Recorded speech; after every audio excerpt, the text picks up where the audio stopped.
everyone would please stand as we welcome our graduates.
Smile. Will everyone please remain standing or please stand back up for the national anthem?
Please be seated.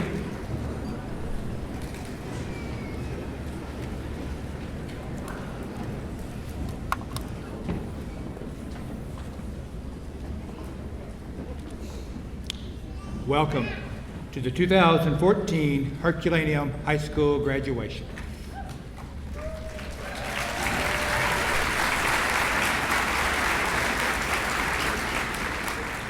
I would like to take a moment to recognize the dignitaries on the stage behind me. Our Superintendent of Schools, Mr. Stan Stratton. Our Board President, Ms. Dawn Warner. Our Board Vice President, Mr. Rick Arnold. Board Member, Ms. Cheryl Ellsworth. Board Member, Ms. Linda Hahn. Board Member, Ms. Susan Hartman. Board Member, Mr. Jim Caston. Board Member, Mr. Ron Rhodes. Assistant Superintendent, Dr. Mike Golden. Assistant High School Principal and Activities Director, Dr. Robert Bradshaw. Our guest speaker for this evening, Mr. Andrew Miller.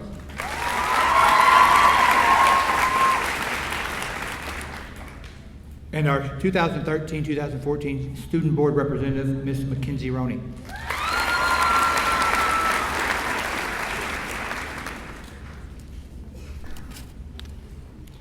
I would like to thank Jefferson College for the use of this facility this evening, Mr. Doug Smelzer and the Herculaneum High School Band, Ms. Frederica Fleshner and the high school choir.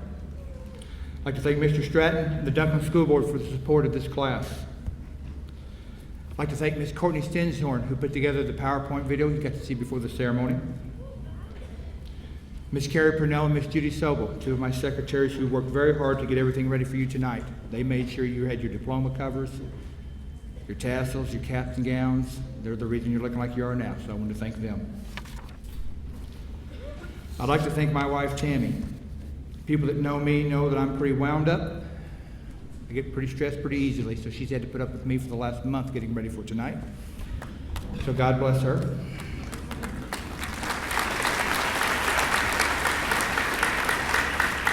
And sitting with the seniors this evening is the Dunklin R5 High School staff. I'd like to take a special moment to thank them for their hard work, along with the teachers that are in the elementary, including the Taylor Building and the middle school. Your hard work has not gone unnoticed, and the students sitting here I know appreciate what you've done, so thank you very much.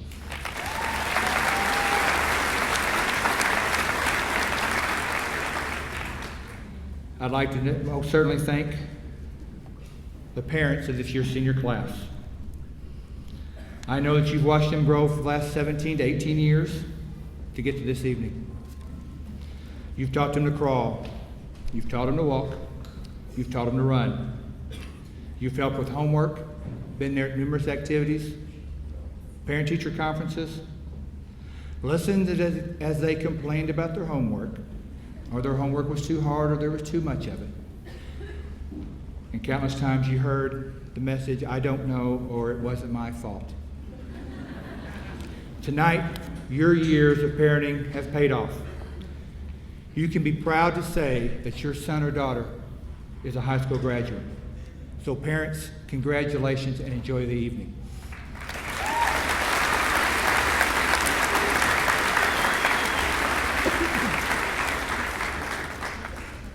To this year's senior class, I want to say I am honored to have been part of your senior year. Your class has been awarded $585,150 of scholarship money. That is great.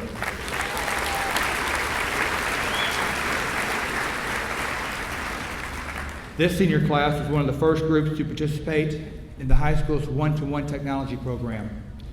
That is a program where every student, including these seniors, was given a MacBook Laptop Air. With the use of those laptops and with an agreement with Jefferson College and dual credit program, I am proud to announce that these seniors have earned 156 college credits before they ever walked out of the high school doors. Congratulations.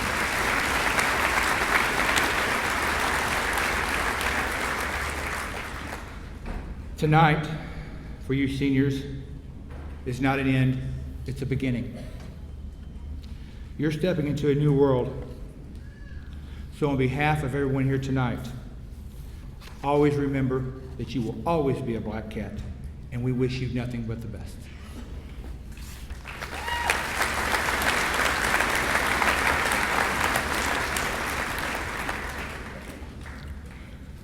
I have led several ceremonies as a high school principal.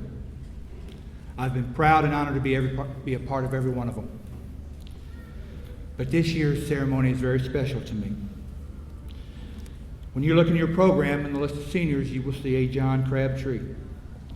My son is graduating this year, so I can speak to you seniors not only as your principal, but as a parent. And I have a few words for you as a parent. But first I want to say something to my son. We've watched you grow for the last 18 years to reach this evening. Your sister's been there for most of that. And after all these years, on behalf of your mother and your sister, I just want to say to you, thank God tonight has finally gotten here.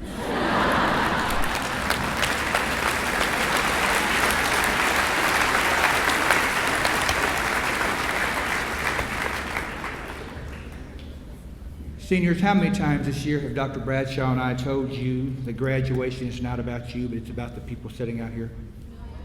Several times this year I've told them that. It's about your grandparents, it's about your aunts, it's about your uncles, but it's especially about your parents. Now, we never really told you why it's so special to the parents, so I'm going to speak to you tonight as a father. We are happy for you. We are proud of you. Make no mistake about it. But the reason we are so happy is we see a glimmer of hope. We see a light at the end of a tunnel. We know that this is the first day that we can start seeing into the future a little bit, that we're going to get something back from you. We're going to get our homes back from you. Because we lost our homes a few years ago. It's when we started calling you a teenager.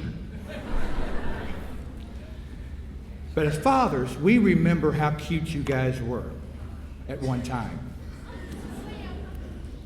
When you wore your little cute little outfits, when you giggled and laughed at everything we said or everything we did. We remember you as toddlers. Some of you were ballerinas and you would dance with us. Some of you had your little tea parties and we would drink tea together. Some of you pretended to be astronauts. Some of you pretended to be professional athletes and even superheroes. And you were cute as buttons when you did it. My home was no different. When I came home, I had to avoid the 5,000 Army soldiers that were in the floor because my son was walking around trying to melt them with his Godzilla breath. What was scary is he thought he was Godzilla. Son, you want some cereal for breakfast? He would roar at me. Now, I thought it was a little weird, but it was cute, so I was okay with it. But as fathers, that was a great time for us. That's how we remember you. We love you, but when we think as fathers, we remember you right here when you were our little boys and little girls. Now we get a grunt from you in the morning when we see you, and that's only if it's the weekday. If it's the weekend, we don't see you till the afternoon because you guys don't get out of bed till 1 or 2 o'clock in the afternoon. But the thing that bothers the fathers most, I think, the things we want back, is some of the appliances that we have in the room, in our homes. Let's start off with the refrigerator. I would love, and as a father, and all the fathers here would love to open a refrigerator and there actually be food in the refrigerator. We've bought food, we put it in there, it disappears because of your people's eating habits. We've seen you eat. Stop it. The same thing goes for the pantry. Would love to see food in there. Now don't get me wrong, we know there's plenty of canned corn and green beans in there, but God forbid there be a ho-ho or an Oreo or a bag of potato chips in the pantry. It's too much to tell you to leave me some potato chips.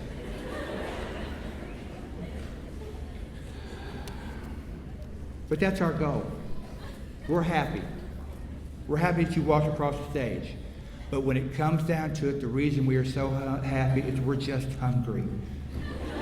We just want to eat.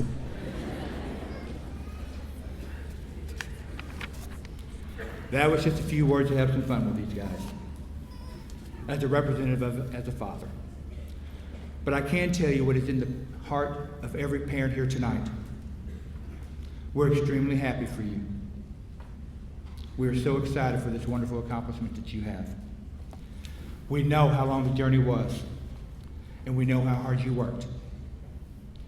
We want you to know that what you're being given tonight is not something given to you, it's something you earned, something that no one can ever take away from you. We hope that all of your dreams come true, and we hope you enjoy the rest of your life as much as you enjoyed tonight. And a message to my son. I want you to know that your mother and I are very proud of you. We'll always be here for you, and no matter how far you go in life, we'll always be there. You'll always be our pride and joy, our little boy, my little Godzilla. And never forget that we love you. Thank you very much.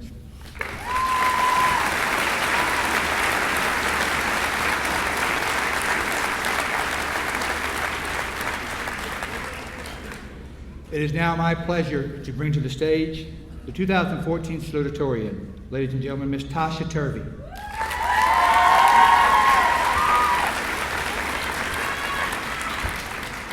Tasha is the daughter of Kenneth and Rhonda Turvey.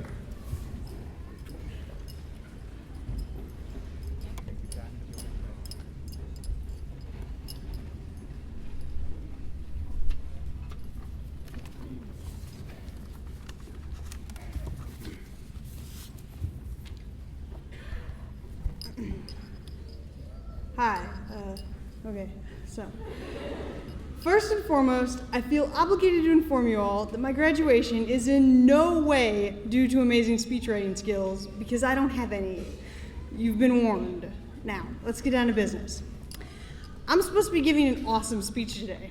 From what I found online during my fairly desperate attempts to pick a topic, I think I'm supposed to be covering one of two things. The first option was a touching and heartfelt walk down memory lane. One of those speeches where the student goes on and on about how wonderful an experience this has all been, and how great all the people were, and how much they're going to miss all of this. Don't get me wrong, I've got good memories and I've got appreciation, but a speech like that, it doesn't really suit me. Ask just about anyone. I will, however, take a moment to thank all you teachers and adults who were kind enough to tolerate us. I have unfathomable respect for you, seriously. I also have a lot of pity for next year's students because no one is going to tell them bears don't hibernate. What are those poor souls going to do without Miss Mackey? Anyway, back to the whole speech thing. The second kind of speech was about the future. Generally, it's supposed to be about hope and potential and living up to your dreams. Fantastic topics. I'm supposed to tell you the great big world is waiting to embrace us with open arms and set us on our lifelong journeys to greatness. Except it's not, and I don't really want to lie to everyone here. That probably wouldn't make for a great last impression. We aren't being booted out into a world of sunshine and rainbows. We're going out into the real world. The real world that for the first time in our lives isn't going to give us a thing. Have you heard that song that's been on the radio recently, Ain't It Fun? I love that song. It's like that. And that is a good thing. From now on, we are on our own. We will likely start off broke and lost, and some people will be like me and need to learn how to do their own dishes. We will learn very quickly that there is never enough money and never enough time. I can only really speak for myself among the natural smart kids, but I personally believe we are all about to be sucker punched by the realization we have to work in order to get a B or a C in a college class. Nothing is going to be easy anymore, and we are going to have to weather the storm. But after we've stopped drowning and started swimming, everything we have and everything we will earn will be wholly and completely ours. You will only leave college with a degree if you earned it yourself, whether that involved truly brilliant cheating or not. You will only get a job if you are qualified and capable.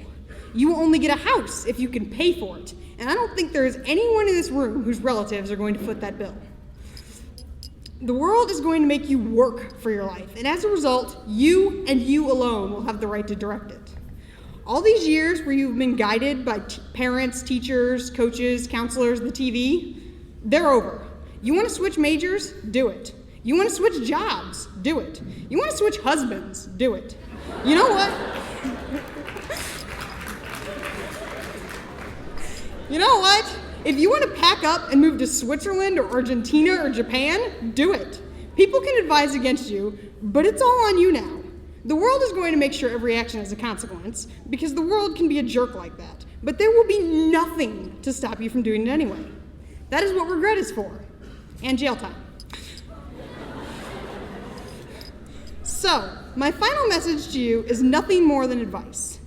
Go out, think about consequences before you act, please, and make your life what you want it to be. Or don't. It's on you now.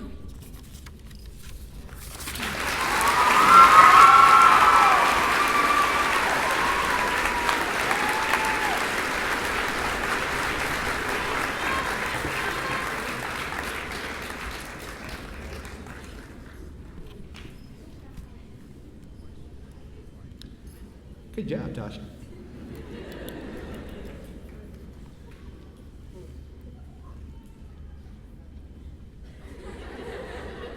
It is now my pleasure to bring to the stage the 2014 valedictorian, Miss Hannah Williams.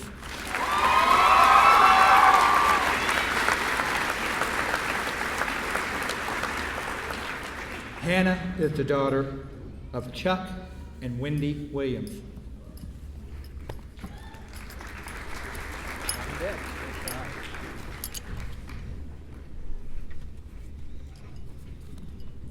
Hello and welcome, parents, family, faculty, administration, and board members to the graduation of the class of 2014. I would first like to start off by thanking everyone in attendance. Our journey was great, and we couldn't have gotten here without you. For the last 4 years, our teachers, counselors, and loved ones have been encouraging us to determine what we're going to do with the rest of our lives, and it's been very daunting. Some of us have chosen college, a few the military, and some who still aren't sure, and that's okay. We've been focusing so hard on what we're going to do, which is important, but I think it's just as important on how we do it. How are we going to make sure that we make a difference? And how are we going to make sure that we get the most out of life? I have 7 habits of people that love their lives that I'd like to share with you. First, a positive attitude. Life does not always go the way we want or plan. But when things don't go our way, some people's first instinct is to blame the world. It's a common response, but what does that do?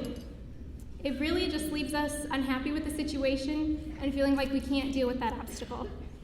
But instead of getting angry, we can look at it with a positive attitude. Bad days are something that we create. Something bad happens, our outlook on the day changes, and we feel like the world is falling around us. Sometimes those bad things are even out of our control. You know, when it rains, it pours. But because there's no such thing as a bad day, you have the opportunity to change it whenever you desire. It's all in your hands. There are little moments happening around us constantly, and if you just take the time to look for them, they can turn your whole day around. By being positive, you can get so much more out of your day-to-day life. Second, do what you're passionate about. We have the opportunity to do anything and everything you want, so why are you not doing it? We hear stories all the time about people who are miserable in their jobs because they're doing them for the wrong reasons. They base their success off of money and not happiness. I found this out very quickly. I had a lot of amazing educators that inspired me to begin my life in the classroom. When I began telling people of my passion, I got responses like, "There's so much more you could be doing," or "Teachers don't get paid that much," which is true. But that won't let me stop me from doing what I love, because for me it's not about the money, but watching someone light up when they understand something that I helped them learn. And that's what I encourage you to do, because chances are if you don't love what you do, then you won't have the drive to be great at it. And who wants to do something that they're bad at and they don't love?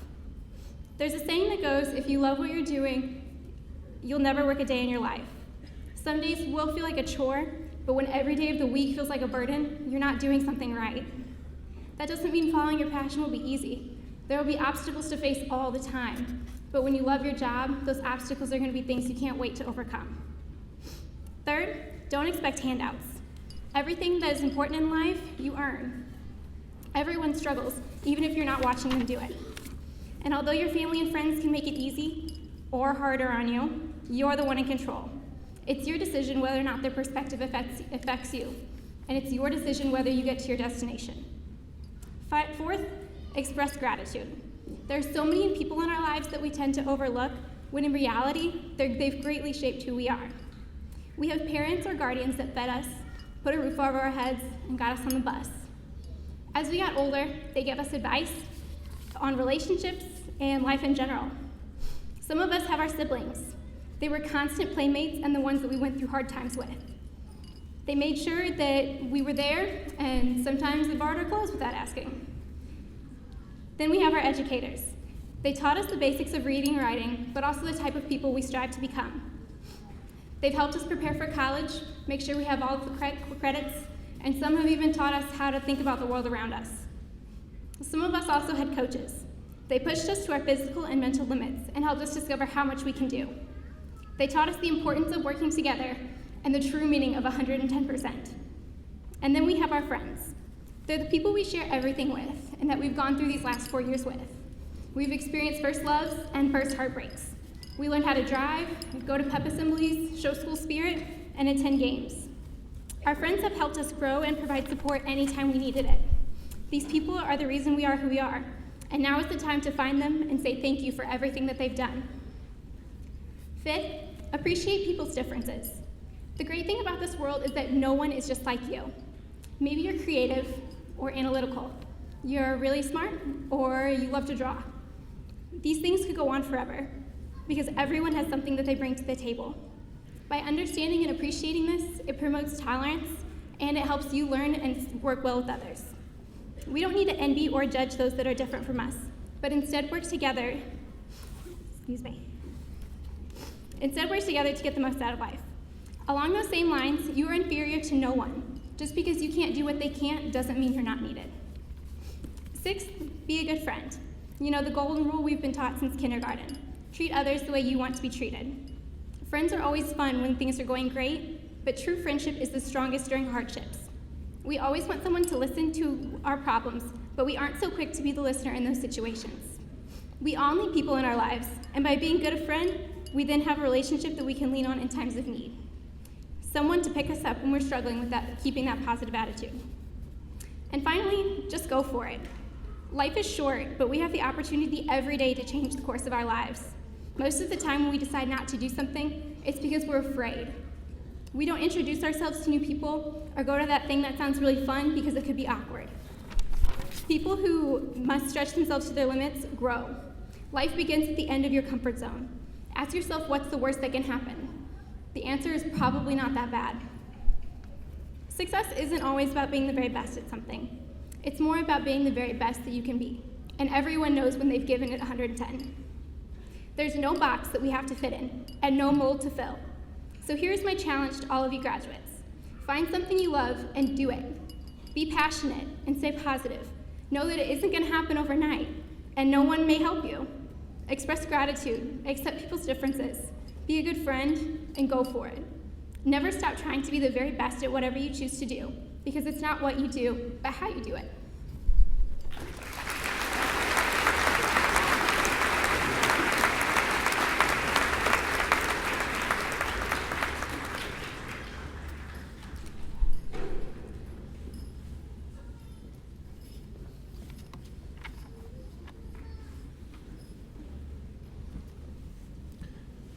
Hannah can now breathe. Our guest speaker this evening is Mr. Andrew Miller.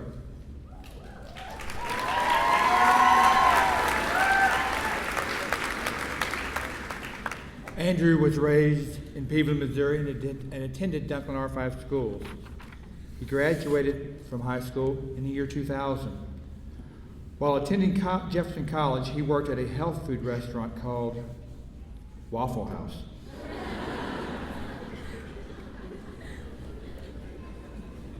In January 2002, he left for Argentina for a 2-year mission trip. In July 2004, he married Miss Jamie Pinnock. They are the parents of 4 children. Andrew has received a Bachelor's of Arts in Spanish from Southern Virginia University and a Master's of Arts in Spanish from Brigham Young University. The research from his master thesis was published in the Journal of International Association for Language Learning Technology. Mr. Miller is currently in his 5th year of teaching at Herculaneum High School. Ladies and gentlemen, Mr. Andrew Miller.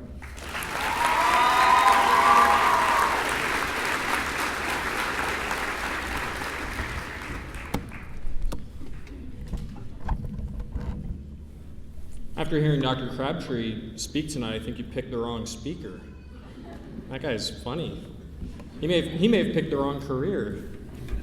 Stand-up comedy would have been better, perhaps. But, ladies and gentlemen, school board, administration, faculty, and staff, and the Herculaneum class of 2014, good evening.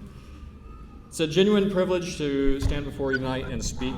If I could just not break things, that'd be good.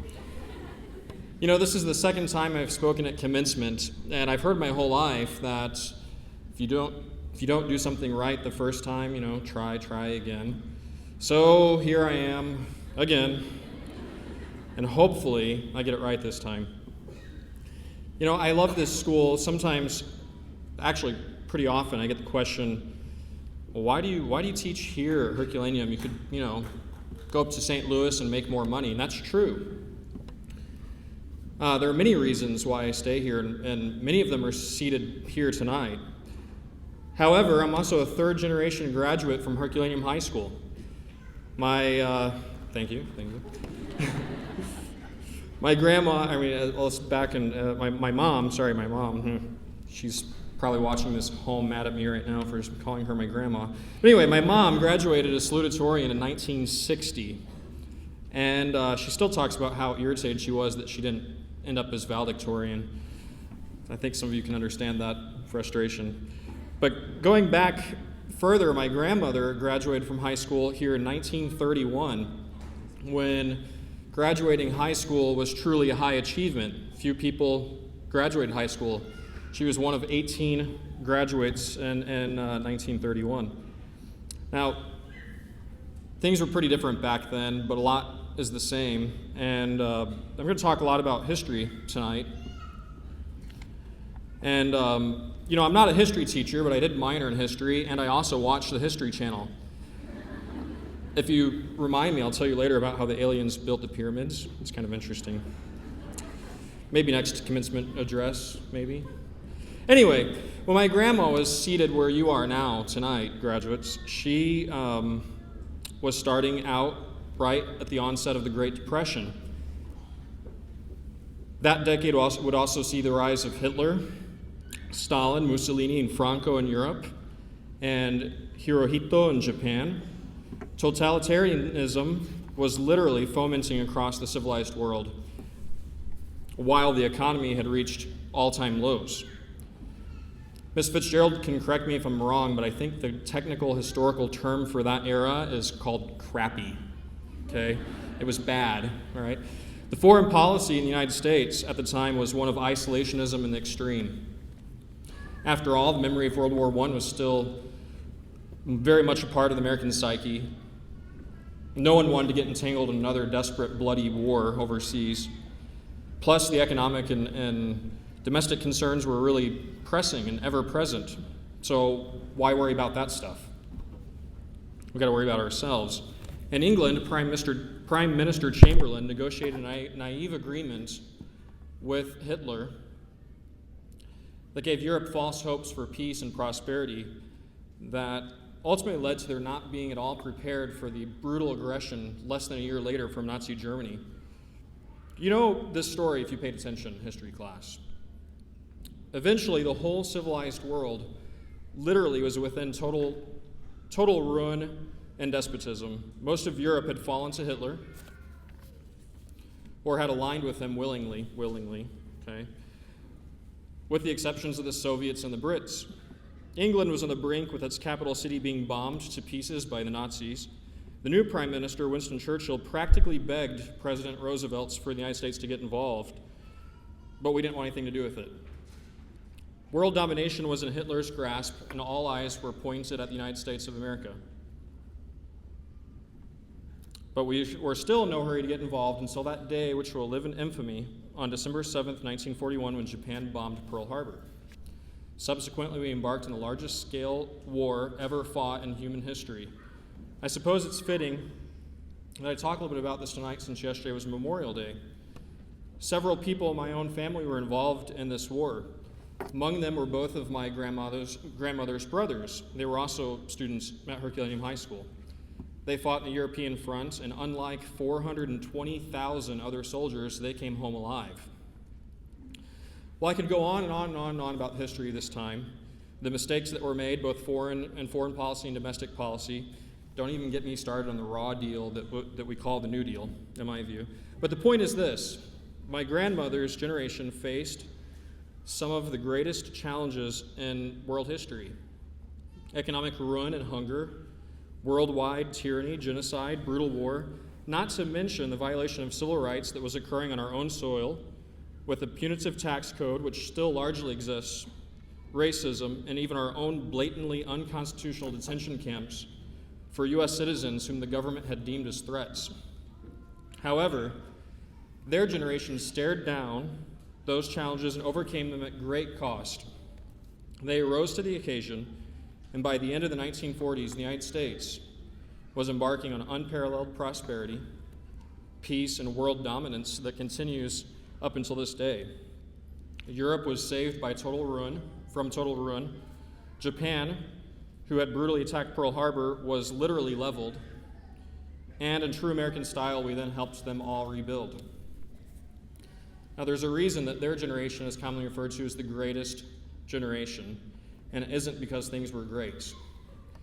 They were terrible, really. However, the adversity of the 1930s and the 1940s was the catalyst for their greatness. Now, your generation, I'm afraid, faces similar challenges, daunting challenges, economic uncertainty, $17.5 trillion in U.S. debt and counting, war and terror, the resurgence of totalitarian regimes across the world, and the continued violation of civil rights. Hello, NSA, I know you're listening out there somewhere, okay? We live in precarious times, and as things get tougher, and they almost certainly will, the question becomes one of what will you do? Are we going to rise to the occasion and be great, or are we going to sit at home all day, play video games, surf the internet for smut, Snapchat, and live off of the taxpayer? Having spent the last 4 years with you, I know there are very good reasons to be optimistic. I know some of your stories.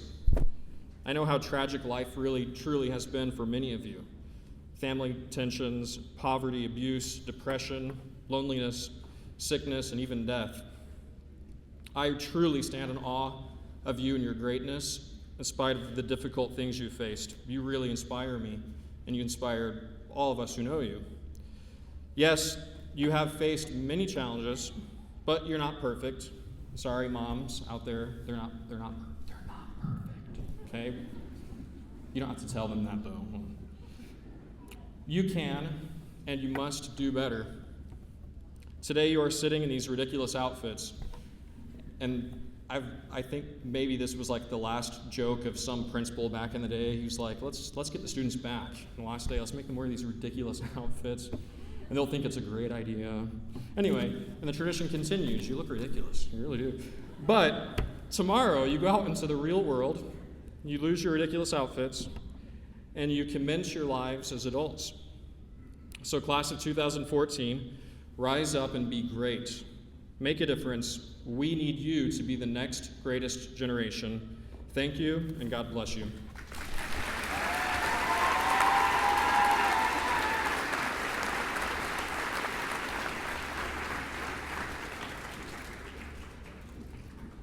Thank you, Mr. Miller. As you know, yesterday was Memorial Day. I am honored to let you know that we have two of our seniors who have volunteered to serve in our United States military.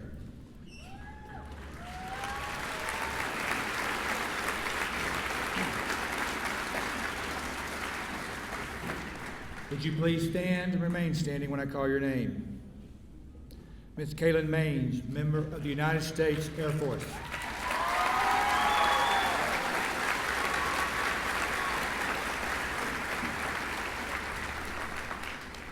Mr. Tyler Partney, member of the United States Army.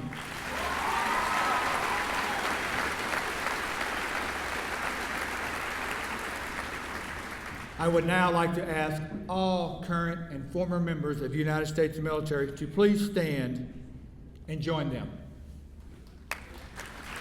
Ladies and gentlemen, let's recognize the people who defend our freedoms.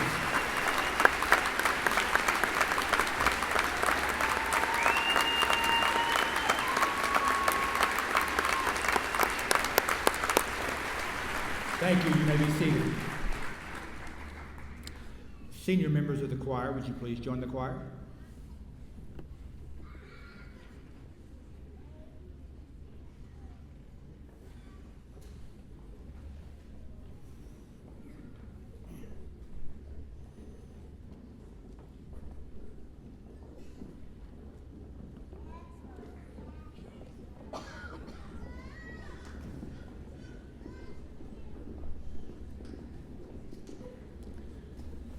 Ladies and gentlemen, Ms. Frederica Fleschner and the Herculaneum High School Choir.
Ladies and gentlemen, the Herculaneum High School Choir. Nice job, guys.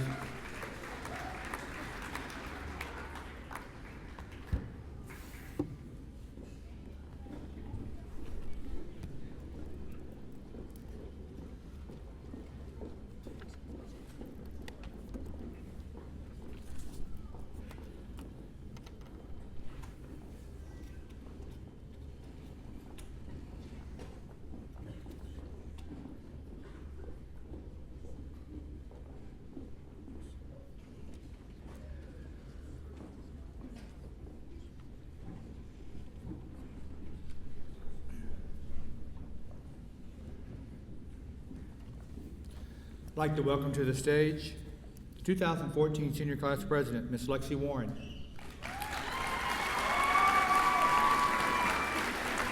Lexi is the daughter of Ron and Anita Warren.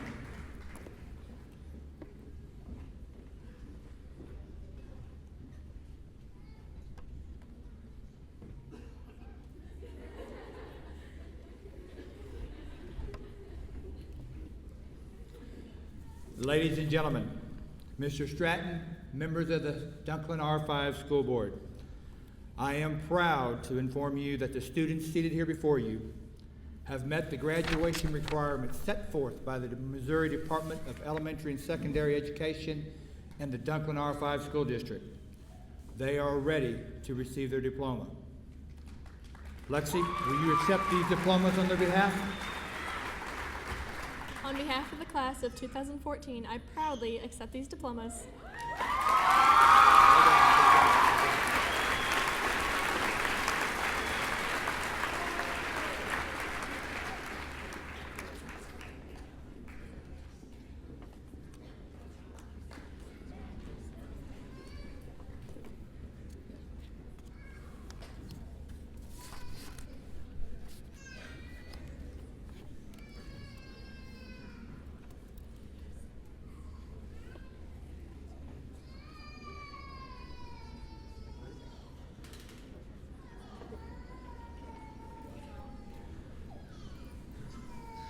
Okay, let's go.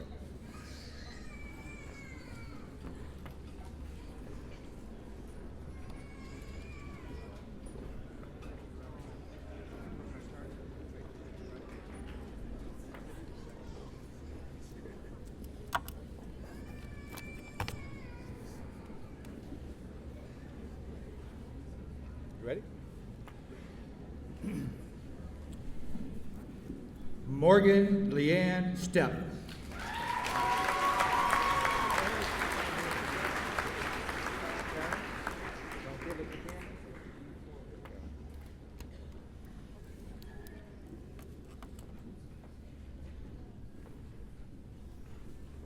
It's all yours, my friend. Go right ahead. Samantha Elizabeth Bradshaw.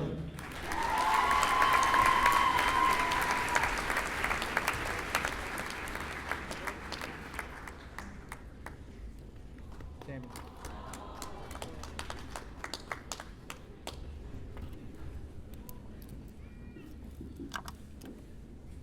Lexi Marie Warren.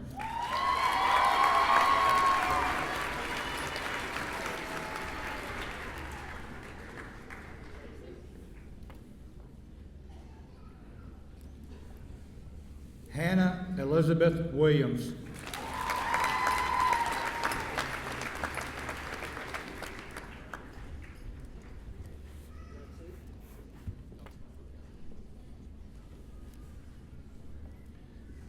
Kara Nicole Reif.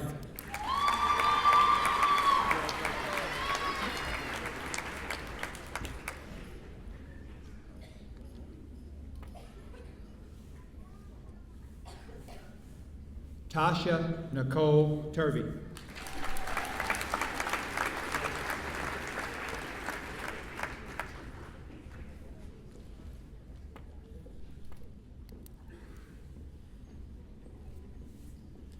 Megan Catherine Brown.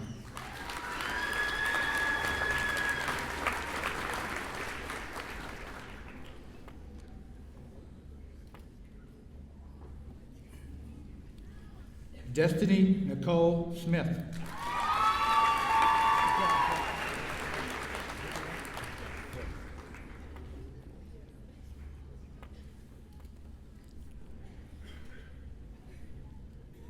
Alicia Renee White.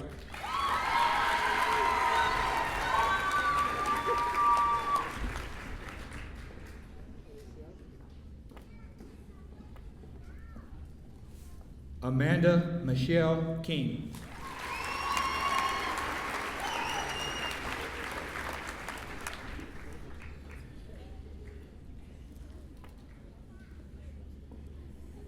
Matthew Tyler Barnett.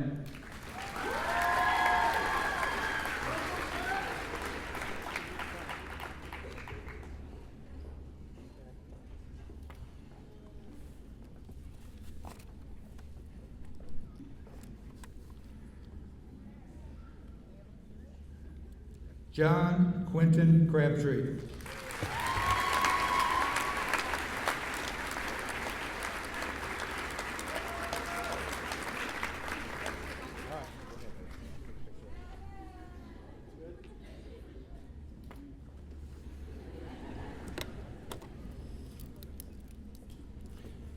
Shaquan Marquise Brass.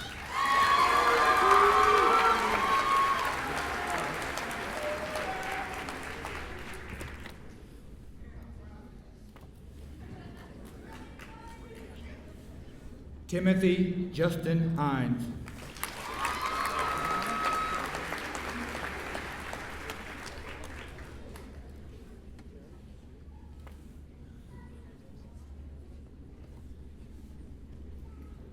Nicholas Allen Connie.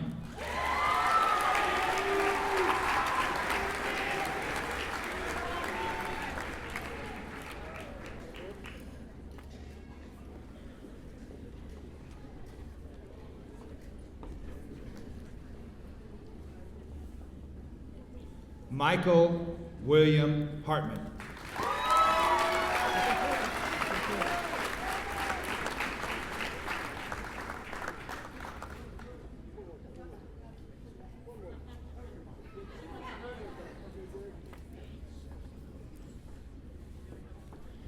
Nathan Andrew Stamps.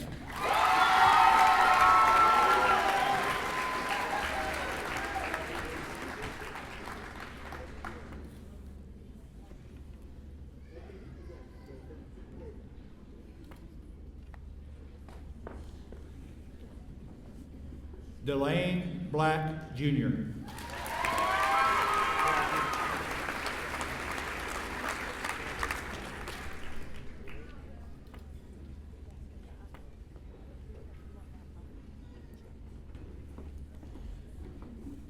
Joseph Tyler Sherrod.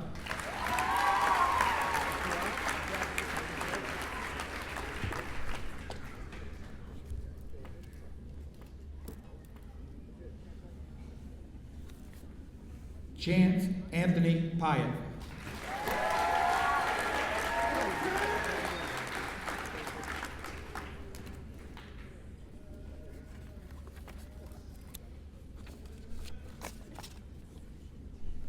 Brooke Elizabeth Prinster.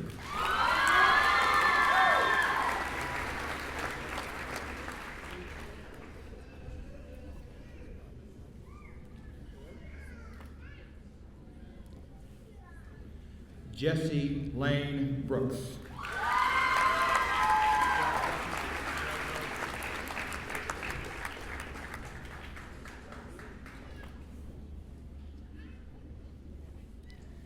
Erin Nicole Schultz.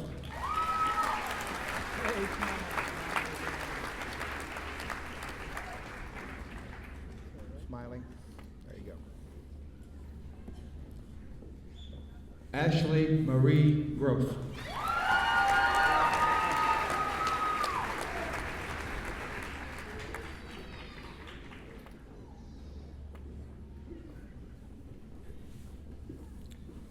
Caitlin Danielle Brown.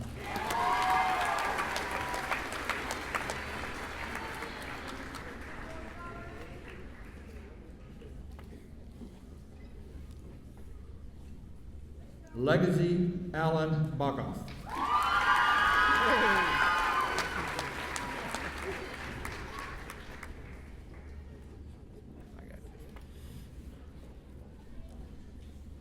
Kiana Punzalan Elise Cupides.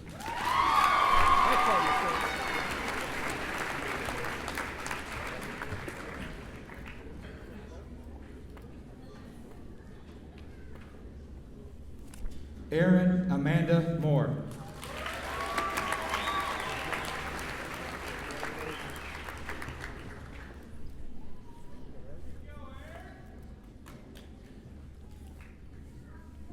Carrie Marie Hoffman.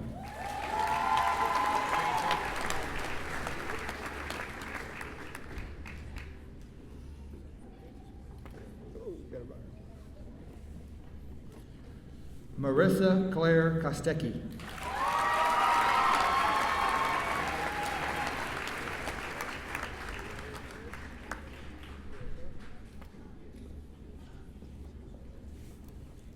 David Wayne Smith.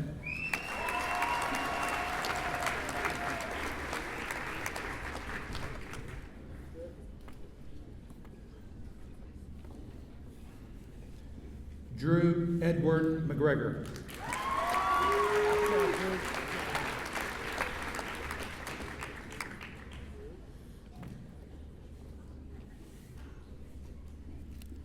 Trenton Thomas O'Brien.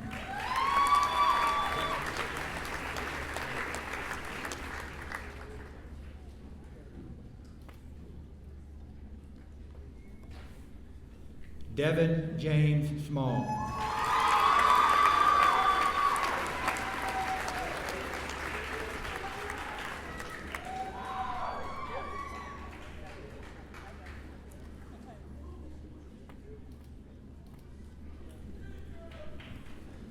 Brandon Lee Johnson.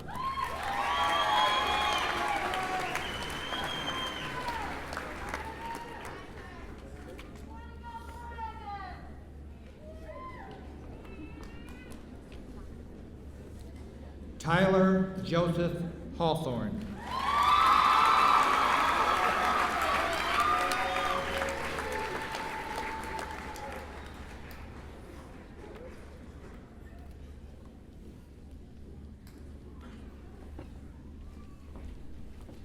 Tristan Alexander Duncan.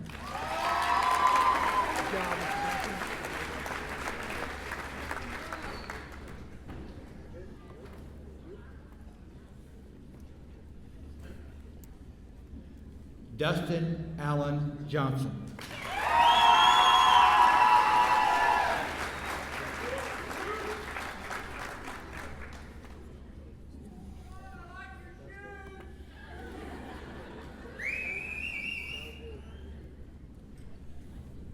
Sean Benjamin Hudson.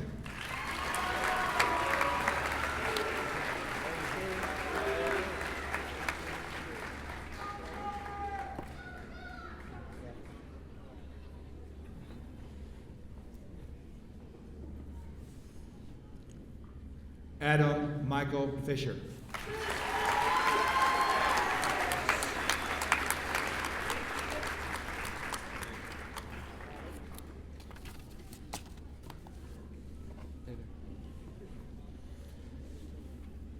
Kaylin Nicole Maines.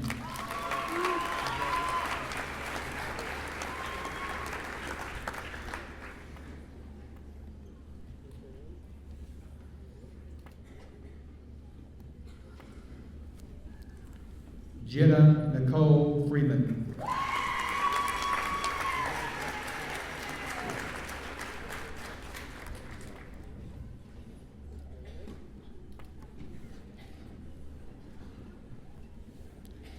Emily Jane Watkins.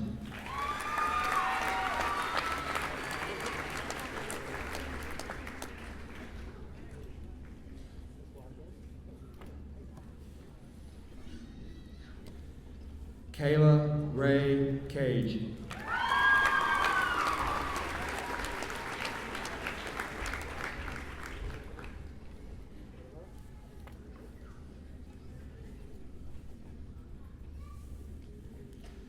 Sarah Elizabeth Cook.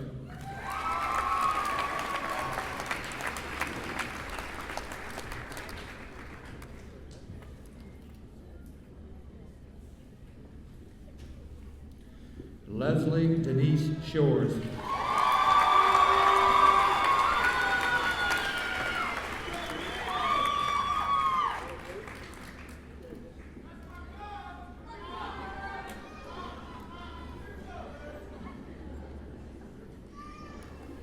Tasha Crystal Moore.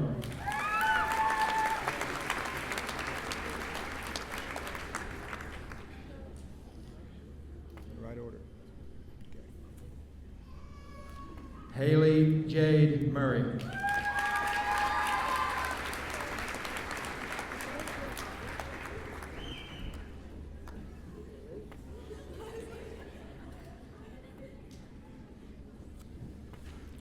Alyssa Ray Murray.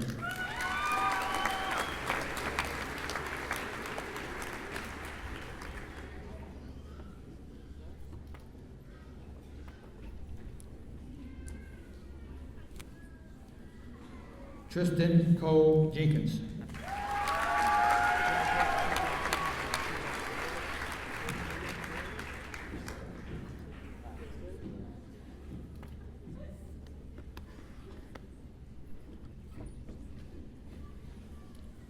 Justin Scott Hurth.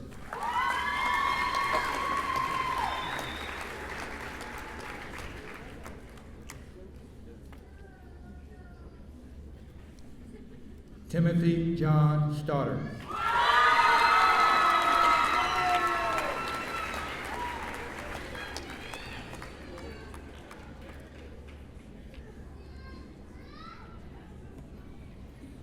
Austin Grant Hill.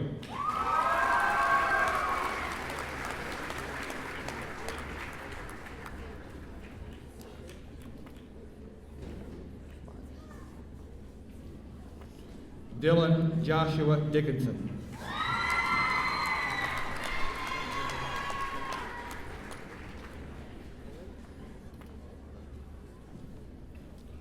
Michael Philip Conklin.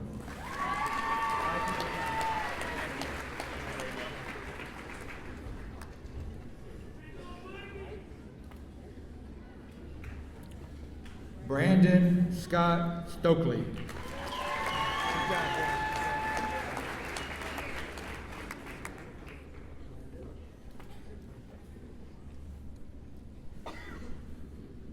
Daniel Joseph Lacey.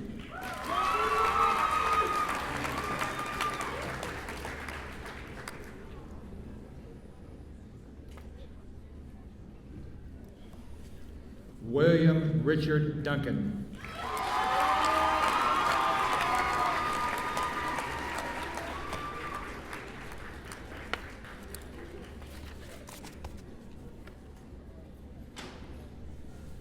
Jessie Nicole Green.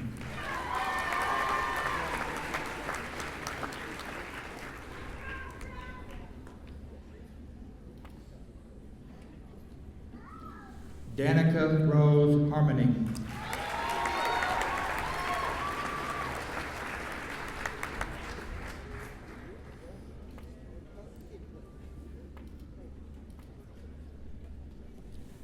Emily Nicole Rose.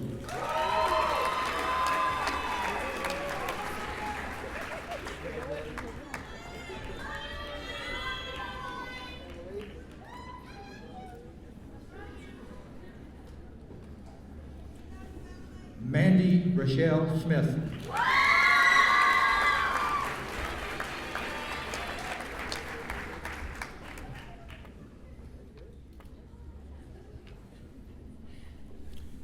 Taylor Cynthia Massey.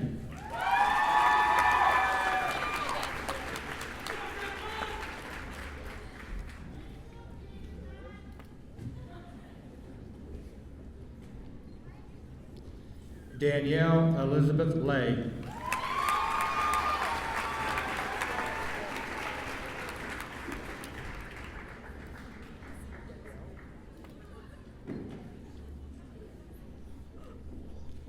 Jade Marie Burbank.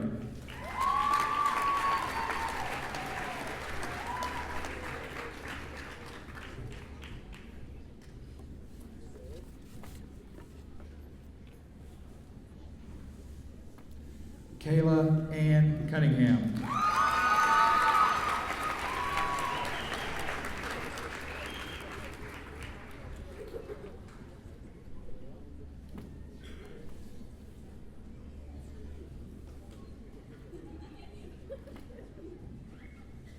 Emily Ann Lynch.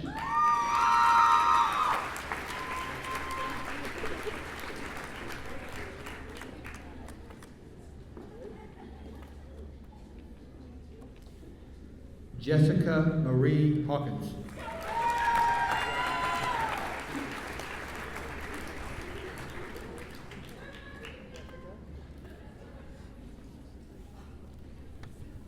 Caleb Earl Freeman.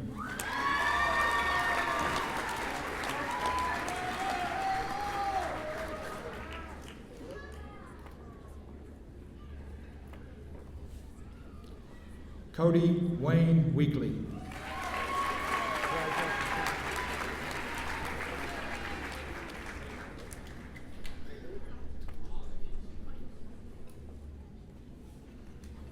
Austin Tyler Adams.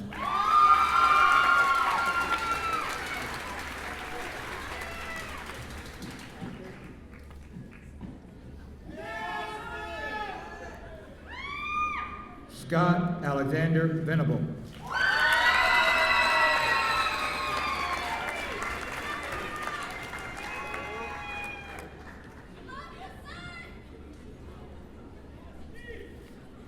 Tyler Christoph Locke.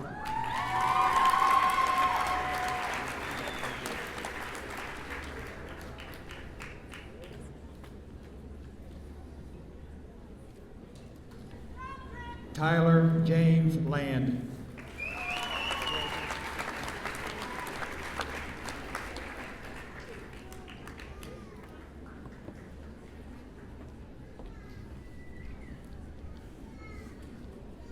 Seth Henry Otto V.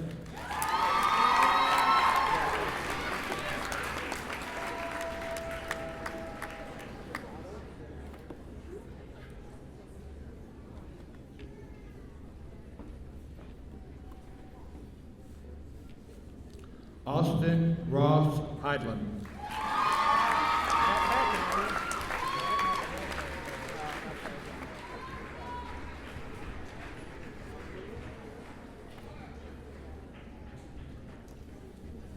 Blake Anthony Acreage.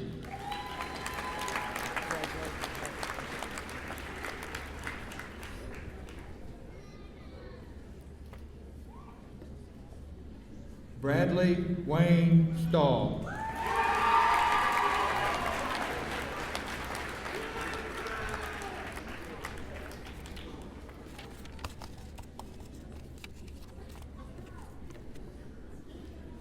Christine Marie Pickett.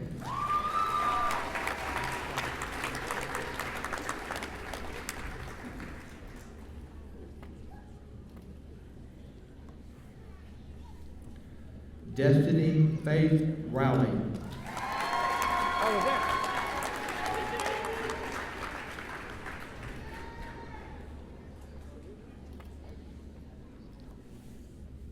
Amber Leanne Parsley.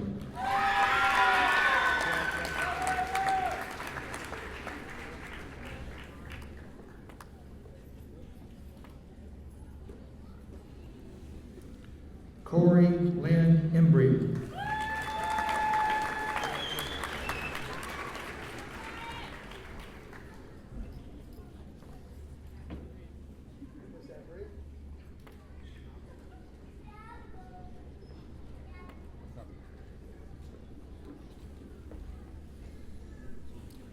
Morgan Renee Stamps.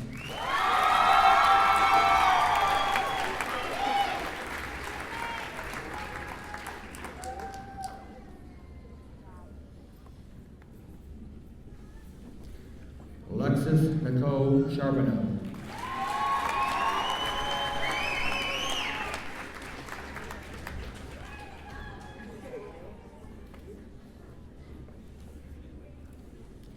Dakota Rose Flores.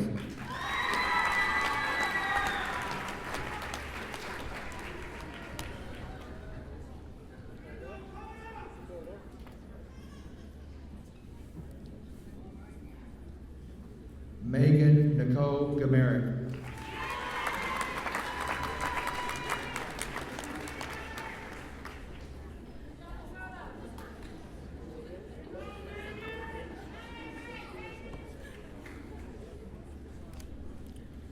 Madeline Teresa Shantz.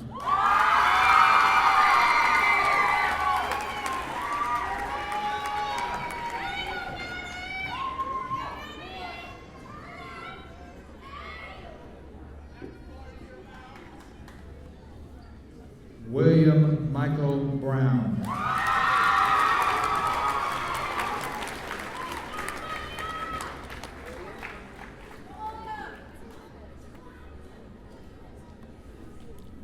Kyle Eugene Kinsey.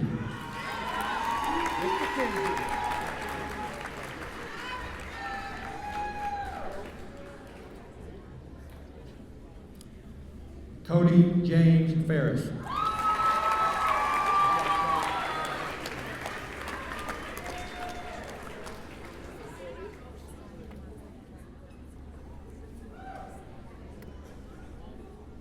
Ian William Phillips.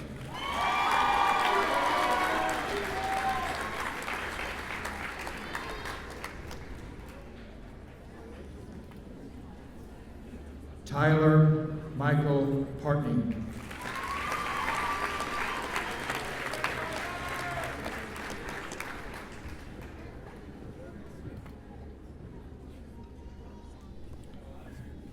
Joshua Wayne Church.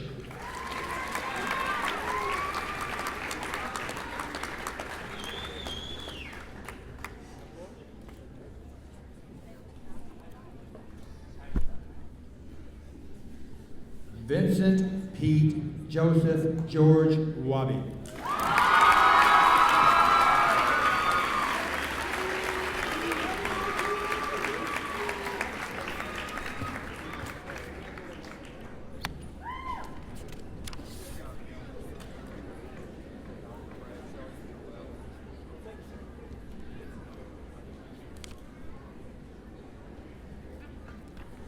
We would now ask that everyone please stand and join the Herculaneum High School Band led by Mr. Doug Smelzer and the alma mater.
Thank you. You may be seated.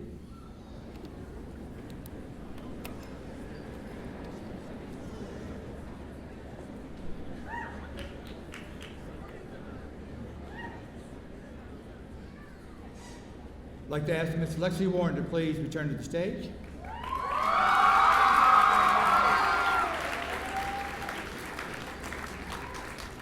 Stand, Dad.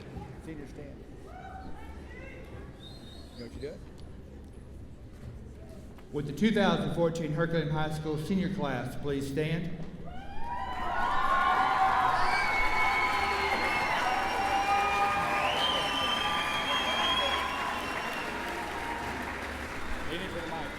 The class of 2014, will you please turn your tassels? Congratulations. Have a seat. Good job.